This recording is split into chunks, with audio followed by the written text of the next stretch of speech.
সবার কাছে আমার আসসালামু আলাইকুম।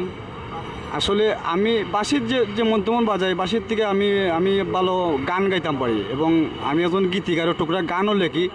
তবে আমি রেডিওত আবেদন করছিলাম 5 বছর আগে। আমার আবেদনপত্র তারা গ্রহণ করছে না, আমার তারা জানাইছে না। আজ আমি আসলে যে পর্যায়ে থাকার কথা এ পর্যায়ে নাই, সংসারের জন্য আজ আমি রিক্সা চালালাম। আর আমি আমি আমার কিছু গান আছে, যেমন এইগুলো আমি প্রচার করবার কোনো সহযোগিতা কোনো মানুষ পাইলাম না, যেমন এরকম সহকারী কোনো মানুষ পাইলাম না। একা একা তো কিচ্ছু করা যায় না। তা আমার সাথে যদি কেউ শেয়ার করেন, কোনো সহযোগিতা করেন, তাহলে আমি একটু আগ বাড়তাম পারি গানের দিকে বা বাঁশির দিকে। এরকম আমি যোগ্যতা মানুষ সাহিত্য পাই না। আজকে আমি একজন মানুষ পাইছি, এনে গেছে আমি সব কিছু খুললে হইলাম।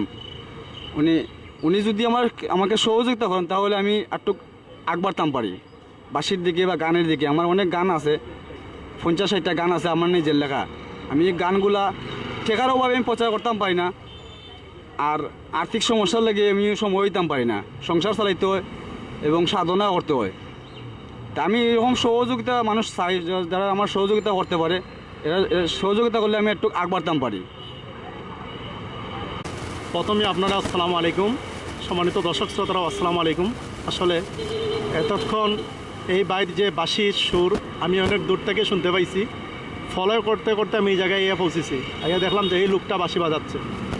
আসলে আমাদের এই সমাজ, এই লোকটার যে বাঁশির সুর আমি যা শুনলাম, আলহামদুলিল্লাহ, সবাইরে সব জিনিস দেয় না, কিন্তু ওনার বাঁশির সুর আসলে খুবই সুন্দর। তো আমার মনে হচ্ছে উনি যদি আসলে আমাদের সামাজিক কিছু পৃষ্ঠপোষকতা পাইতো, তো হয়তো বা উনি এই সঙ্গীতের জগতে অনেক দূর এগিয়ে যাইত।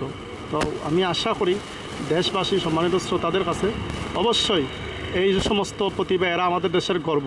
হ্যাঁ, আপনারা যারা বিত্তশালী আছেন অবশ্যই এদের সাহায্যে এগিয়ে আসবেন।